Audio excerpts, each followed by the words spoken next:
Today on Know the Truth with Philip de Courcy. Parents carry the weight of protecting, feeding, caring, clothing for those little ones. Parents carry the weight of helping them form a self-image in relation to the fact they've been created in God's image. Parents carry the weight of putting the building blocks of a worldview together so that a child understands the nature of God, the purpose of the world, and their place within history. Parents carry the weight of driving their child towards Christ and gospel blessing.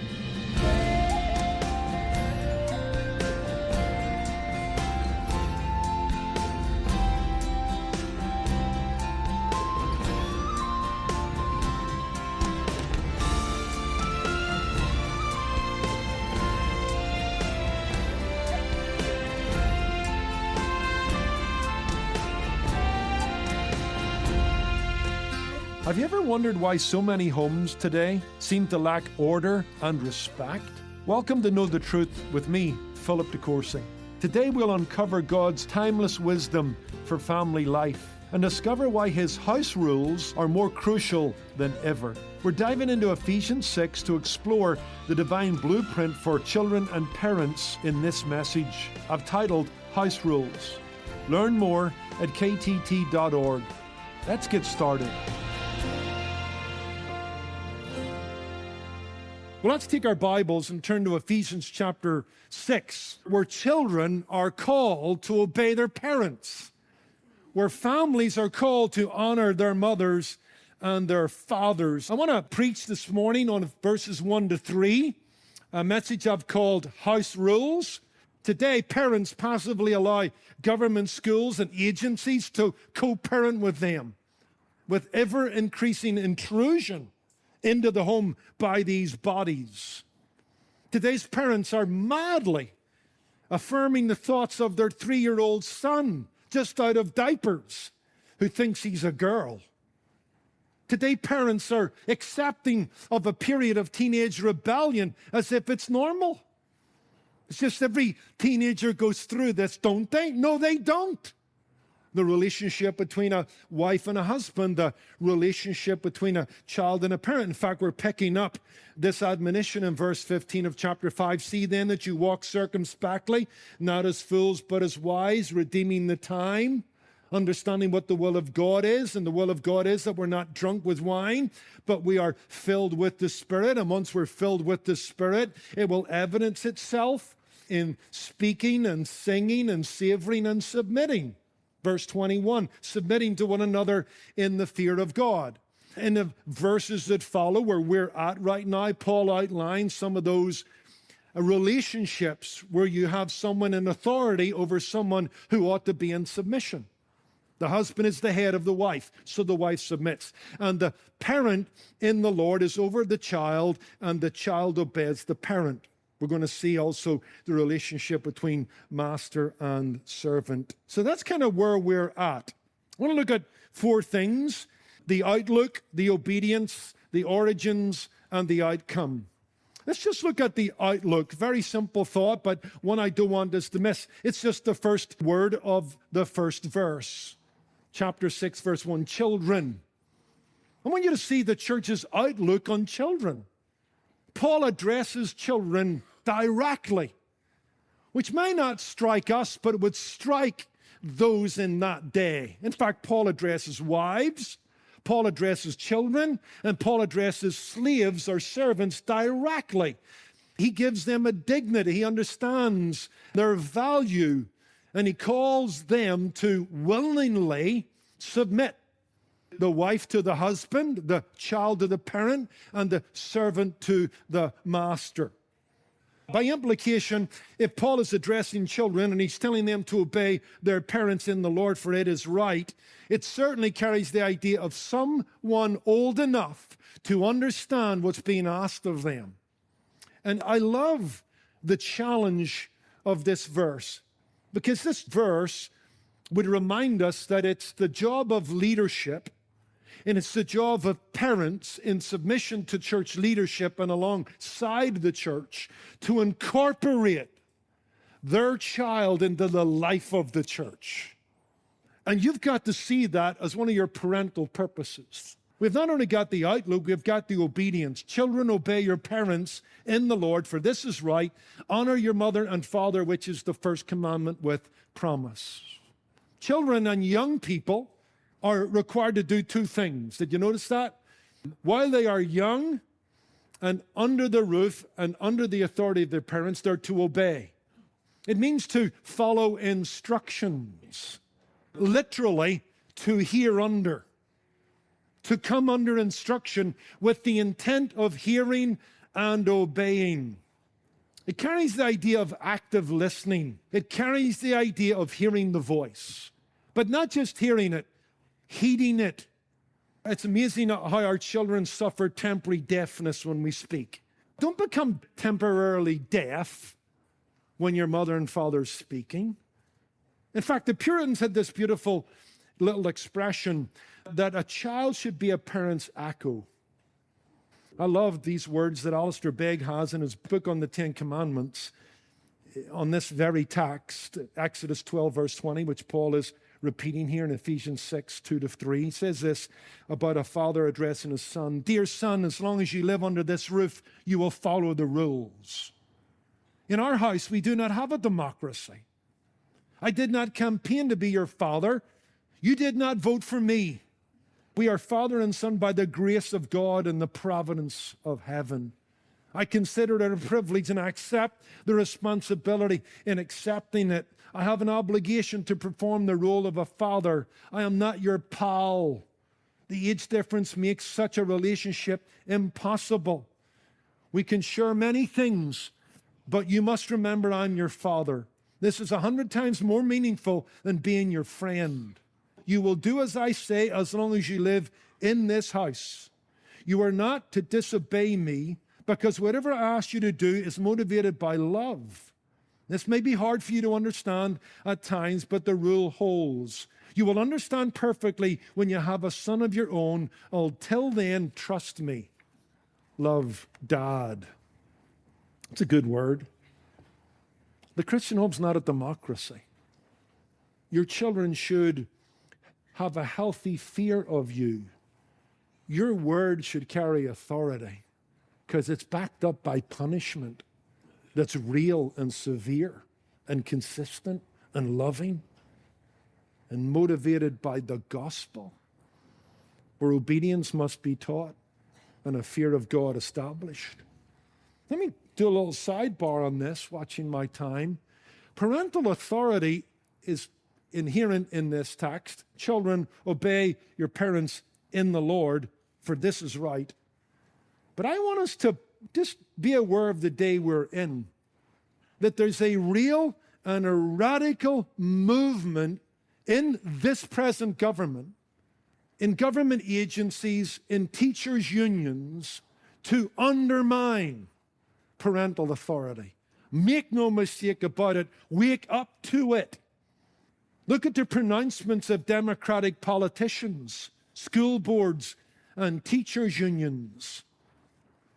Remember Terry McAuliffe running for governor of Virginia in 2021, who in a public setting said that the parents have no right to dictate what schools are teaching their children. In fact, he lost this governorship on that statement alone because parents woke up. They'd kind of heard it from others, but the first time they'd heard it from the horse's mouth. A politician basically telling parents, when you give your children over to the school, they're ours, and you can spectate. Shamelessly, literally today, parental authority on issues of sex education, race, transgenderism, and abortion are being undermined. The left is setting up ways in which young people do not need to seek parental permission to act in a certain manner. It's crazy. It's evil. These entities, government and school and teachers' unions, are becoming an existential threat to our homes and our God-given rights and responsibilities.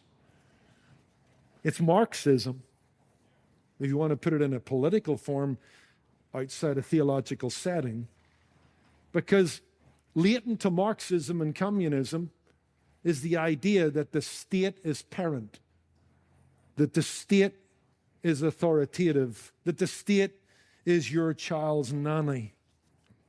Listen to these words by Jim Garlow in his book, Well Versed.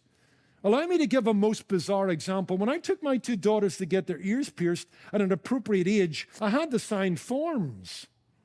Yet in this same state, those two daughters could have an extremely serious medical procedure, an abortion, without even me knowing it. Isn't that amazing?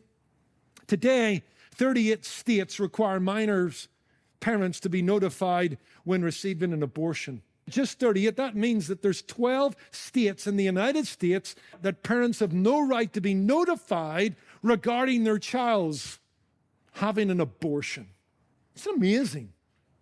Children can actually undergo sex change operations as early as 15 years of age, paid for by the state without parental consent. That's godless, evil, Marxist. In fact, he goes on to say this: the Departments of Health and Human Services and Education recently drafted a potential government policy statement on family engagement, and they summed up better than any number of examples I could give. Quote, "It is the position of the Department of HHS and Education that all early childhood programs and schools recognize families as equal partners in improving children's development, learning, wellness across all settings and over the course of their children's developmental and educational experiences," end quote. Did you notice the words?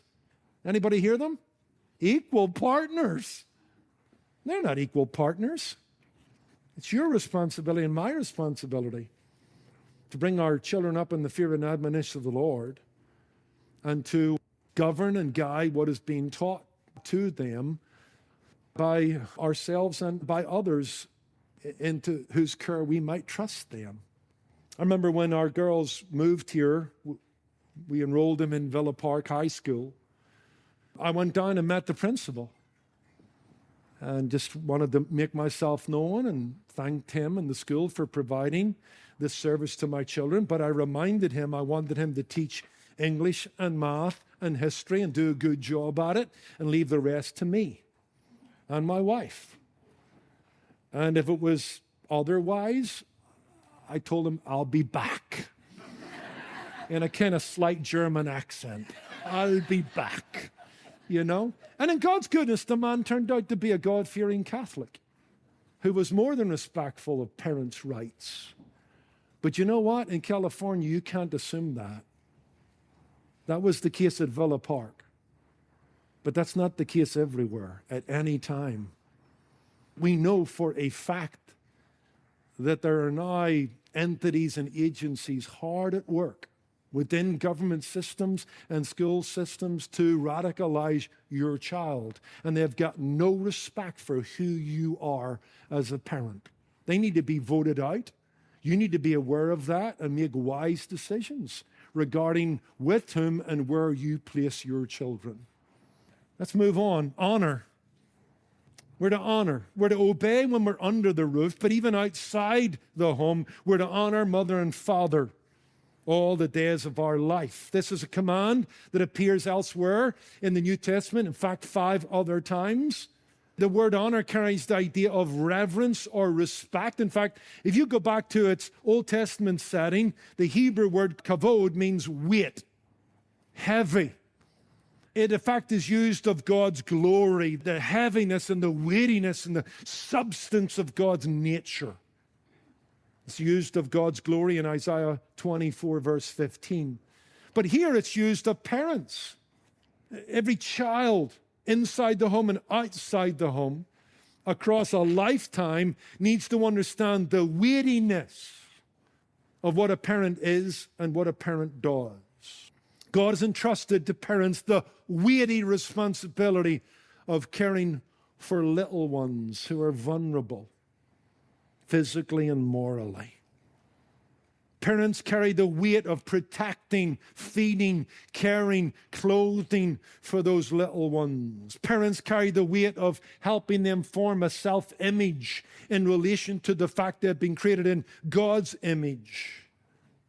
Parents carry the weight of putting the building blocks of a worldview together so that a child understands the nature of God the purpose of the world, and their place within history. Parents carry the weight of driving their child towards Christ and gospel blessing. These are huge burdens that a parent must carry and understand, and a child must respect. Let's just take a few minutes and go practical and pastoral here. What does that look like? Obeying, honoring, inside, outside the home, across a lifetime. I've got several things here I'm going to move through quickly. Number one, if you want to fulfill this verse and enjoy the blessings that are promised because of it, number one, first, honor by recognizing their authority. Young person here today, do you recognize your parents' authority? You live in a culture that encourages rebellion. You live in a culture that celebrates individuality, self-expression, self-will, self-definition, which is antithetical to the Bible and all that is good and godly. Now, if you're wise, you'll understand that your parents have authority, and they have it in the Lord. The Lord gave it to them. They mediate His rule in the home. They establish His kingdom to some degree in the home. Our obedience to them is akin to obeying the Lord as they represent His kingdom to us. You know, for a time we celebrated the fact that my father, who left school when he was 14, blue-collar factory worker, but over time gained such a reputation in our community that he was made the Lord Mayor of a borough over 100,000 people. Unlike here so much, but in Britain, you know, it came with robes and chains of office. The first time they come home, they were all proud. My mum had her chain of office on, and my dad had his chain of office on, and we loved that and celebrated that. But as I was thinking about that, you know, ever before he wore the gold chain, and my mum the silver medallion, they wore chains of office. They had authority in our home as my parent, as God's representative. Number two, honor your parents by listening and obeying. We've talked about that. That's what the word obey means. It means active listening. I'll give you another verse or two, would be Proverbs 1, 8-9. My son, hear the instruction of your father, and do not forsake the law of your mother. Mums and dads are skylights to God and windows onto the world. And their biblical counsel should be heeded and treasured. In fact, I've got a third thing here, kind of piggybacking off on the second thing. Honor them by seeking their wisdom throughout life. You obey them. As the Father said to the Son in that piece earlier, you need to trust me as your Father. This is not a democracy. God has given me a role I intend to fulfill. But even when we have got past that stage of kind of, obedience to our parents under the roof, even when we're out of the home, it's a good thing to recognize their wisdom and seek it. They've been around a few corners and over a few hills. They've learned some lessons at a cost they'll pass on to you for free. Listen to Proverbs 23:22. Listen to your father who begot you, and do not despise your mother when she is old. Buy the truth and do not sell it. Wisdom and instruction and understanding. The father of the righteous will greatly rejoice, and he who begets a wise child will delight in him. See, in the book of Proverbs, the fool is not someone that, didn't graduate with a high school diploma. The fool is a Johnny know-it-all who has become wise in their own eyes. That's the danger, Proverbs 3:7. It was the mistake of Solomon's son, Rehoboam, who when he came to power didn't listen to his father's wisdom or the wise man his father had established in the court. Now, he listened to his peer group, and he put a burden on the people to such a degree that it divided the kingdom. I like what Mark Twain said. When I was 17, I thought my father was a fool. But when I became 24, I was surprised how much he had learned in so short a time. What the point is, no, the father didn't wise up. The son wised up and came to understand the wisdom of the Father. And that's what the Bible encourages us to do. Number 4, honor them with respectful speech and courteous manners. Proverbs 20:20 warns about cursing your parents. Proverbs 30 verse 17 talks about mocking your parents with your eyes. What is that? That's rolling your eyes.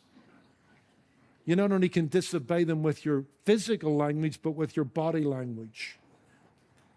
Do you look your parents straight in the eyes when they're speaking to you and give them the attention, the affection that they are due as their rightful authorities in the home? Or are you demeaning, belittling? Watch your manners. Proverbs 31:28 tells us that children will, in the best of circumstances, will rise up and bless their parents. I was struck in 1 Kings 2 verse 19. Solomon is king, but he bows before his mother. The king bowed before his mother. Such was his respect for her. Look, young people, inside the home or outside the home, watch your manners when you speak to your mom and dad. Haven't we lost something of this respect, this weightiness, this sense of honor? I've lived long enough to live through days when you stood for the teacher in the classroom. I've lived long enough to live through days that when any adult entered our home, let alone mom or dad, wherever I was in the home, I was expected to come down to the front door and welcome them into the home. Mr. and Mrs. Smith, Mr. and Mrs. Jones. I wasn't allowed to stay up in the bedroom and ignore the guests. How ridiculous. And it just was a culture of respect for one's elders that the Bible encourages us and we need to regain. Teach your children manners, expect manners. Not just how they speak, but how they respond to how you speak. You're listening to Know the Truth with Philip de Courcy and the second part of a message titled House Rules. To replay the full message, visit ktt.org. Well, we want to take a moment to thank our generous listeners and those who give monthly to Know the Truth. Your partnership with this ministry has been instrumental in spreading God's Word boldly and clearly. Through your support, countless lives have been touched by Philip de Courcy's clear and convicting Bible teaching. As a gesture of our gratitude for your impact, we'd like to send you a copy of the CSB Life Counsel Bible. This powerful resource features insights from over 150 Christian scholars and is designed to equip you with biblical truth for life's challenges. By becoming a Truth Ambassador or making a donation, you're just not supporting our ministry, you're actively participating in the Great Commission. And your generosity allows us to reach more people with a life-transforming message of Christ. Imagine the ripple effect as you apply the wisdom from this Bible in your daily life and share it with others. You'll not only be growing in your faith, you'll become a beacon of God's truth in your community.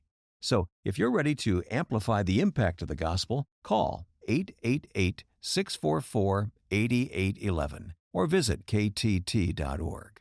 And whether you sign up to give monthly as a Truth Ambassador or by giving a one-time gift of any amount, a copy of the CSB Life Counsel Bible is yours. Again, call 888-644-8811 or give online at ktt.org. And if you'd prefer to send a check, you can send it by mail to Know the Truth. Post Office Box 30250, Anaheim Hills, California, 92809.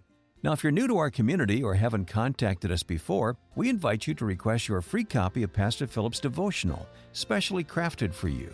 Learn more and sign up to receive yours at ktt.org. Well, I'm Wayne Shepherd. Come back tomorrow when we'll conclude today's message titled House Rules. That's Tuesday on Know the Truth. Today's program was produced and sponsored by Know the Truth Incorporated. Jesus said, "You shall know the truth, and the truth shall make you free."